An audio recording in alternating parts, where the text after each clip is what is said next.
I will say right off the bat that this Justice League movie by Zack Snyder himself is 1,000 times better than the 2017 Joss Whedon version of Justice League. There's no comparison. The Justice League movie in 2017 was a dumpster fire of a hack job of a movie, so it really shouldn't come as a surprise to anyone that Zack Snyder's new 4-hour version of Justice League is significantly better than what we got in 2017. But also, I'm gonna go another step further and say that this is a third time's a charm situation for me specifically, because I think that this Justice League, Zack Snyder's Justice League, the 4-hour version, now on HBO Max, is the best DCEU movie that he's directed. He, of course, did Man of Steel, then the second one he did was Batman vs. Superman, and now his completed Justice League. And to those wondering about the 4 hours, yes, it is a long runtime. And sure, I feel like I probably would have shaved off a few minutes here or there. There are a few scenes and a few moments that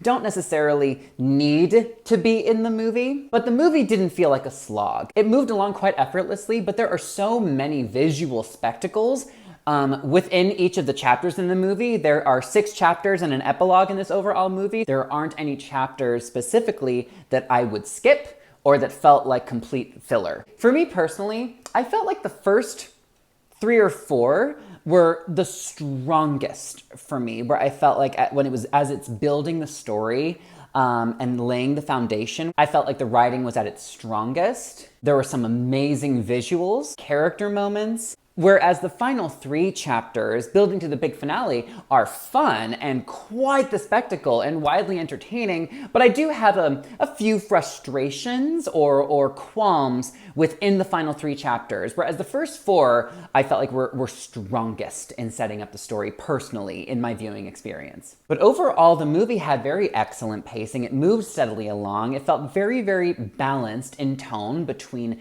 action and character building. The action set pieces were stunning and gorgeous, which isn't a shock for Zack Snyder. If there's one thing that Zack Snyder has nailed and does an amazing job at, that's his action set pieces, his visuals, the slow motion, the color rendering. Now, when comparing the 2017 version, which is like 2 hours only, to this 4-hour version, naturally there's more amount of time to devote to better character development. And this movie definitely had way better character development for several, if not all, of the characters in the film, especially Ray Fisher as Cyborg. I felt like he was done dirty for the 2017 Justice League cut. When comparing all the Justice League members, I'd say that he was given so much more necessary character development within this movie to where he definitely made a much stronger impression. The thing that I want to clarify to fans and people that might be asking themselves, is this a completely different movie? Are we getting a completely different Justice League adventure? The answer is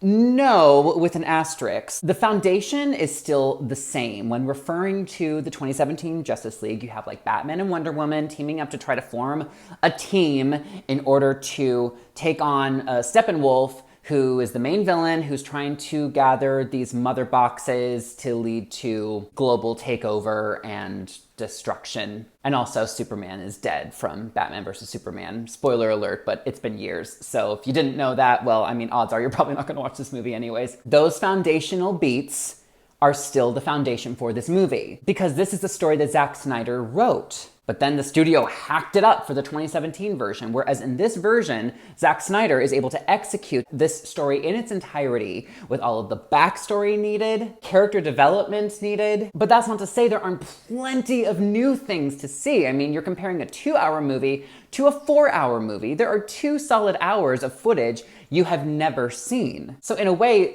the story itself is the same, but this version, this 4-hour version, is significantly better than the 2017 version, to where it feels like a new film. There will be shots, there will be lines, there will be scenes and moments that feel like it's familiar because you saw it in the 2017 version. Well, you are seeing those same moments, but they are better handled, better directed, and better structured.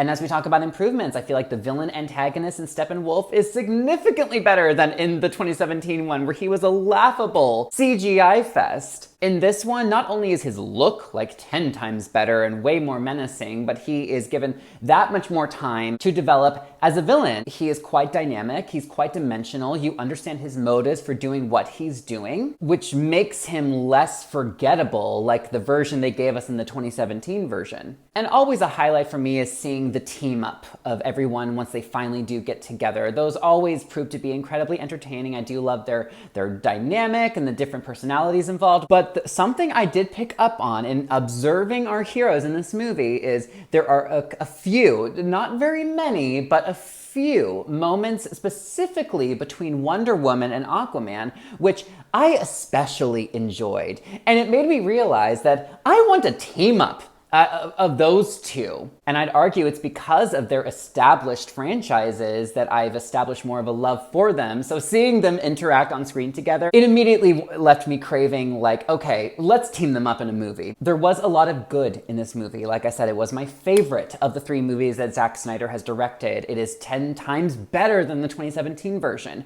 That being said, there are a few things I do take issue with. Now, the first one is, yes, this movie is 4 hours long.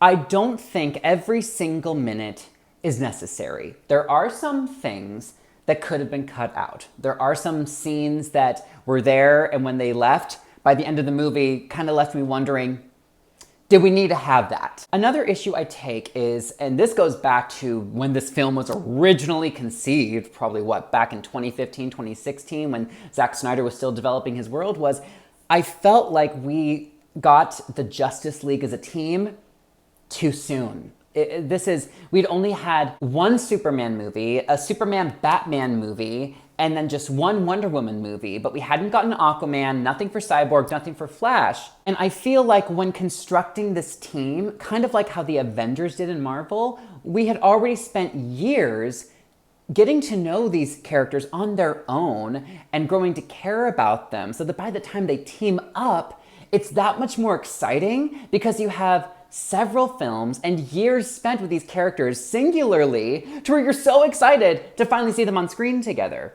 I do think that they made this film too soon. And the reason I say that is because when these characters are finally on screen together, you have to go through a ton of introductions. You don't even have time to develop these characters individually before you go right smack into teaming up and battling this big bad guy. We weren't given enough time on screen to really get to know these characters in a way that I think was necessary for this movie to be the best it could be. So with that in mind, even at this movie being 4 hours, where I was hoping that, okay, within that time, they will give me the scenes and time necessary to introduce us to Aquaman, Flash, and Cyborg, to make it feel like the team up is more earned and more organic. But sadly, for me, I still feel like certain team members, like Aquaman and Cyborg specifically, still feel like we didn't get enough time with Aquaman and Cyborg before they're jumping in and joining the team on this mission, you know? And with 4 hours of film to tell, I argue they had the time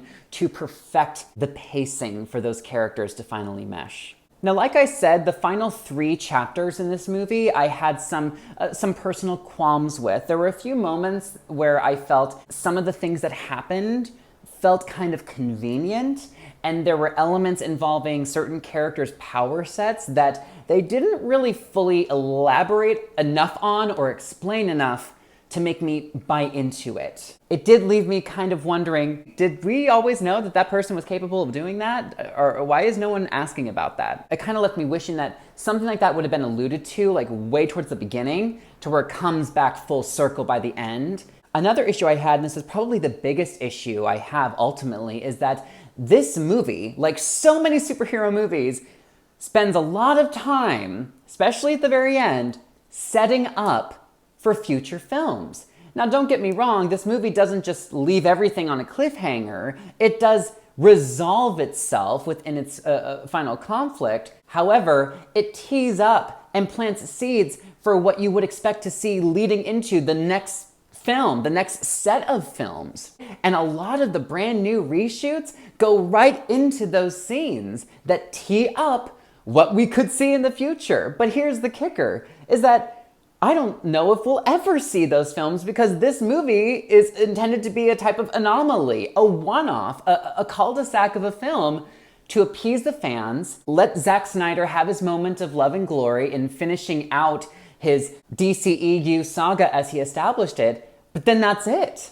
So why take the time and spend the money to tee up what could happen in the future when there's about a 90% chance we're not gonna get it? It's honestly frustrating because a lot of these things they tee up are exciting. I loved some of these moments. Some of these were some of my favorite scenes in the movie. But then it's irritating because we're most likely not gonna see follow through on it. So give us a great final film, but don't leave us with so many things that you in a dream world want to do, but we're never gonna get to see. So when it comes to the DCEU film slate, I will say that Justice League, this Zack Snyder's Justice League, is so much better than Man of Steel. It's better than Batman vs. Superman, even better than the extended Ultimate Edition of that movie.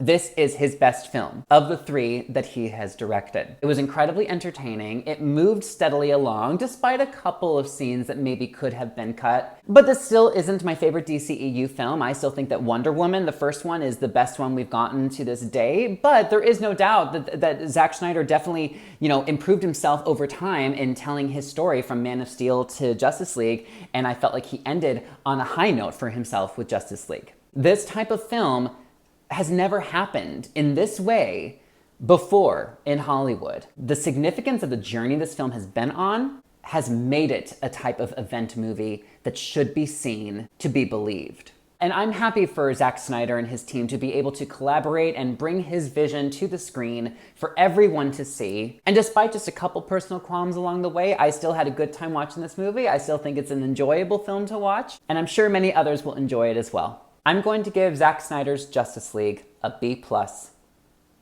And that's my review for you. So I'd be curious to hear your thoughts on the movie, so feel free to leave those down below. And you can currently watch Zack Snyder's Justice League on HBOMax. So as always, thank you all again for tuning in. And until next time, I'm Ryan Bamey signing off. Bye everyone.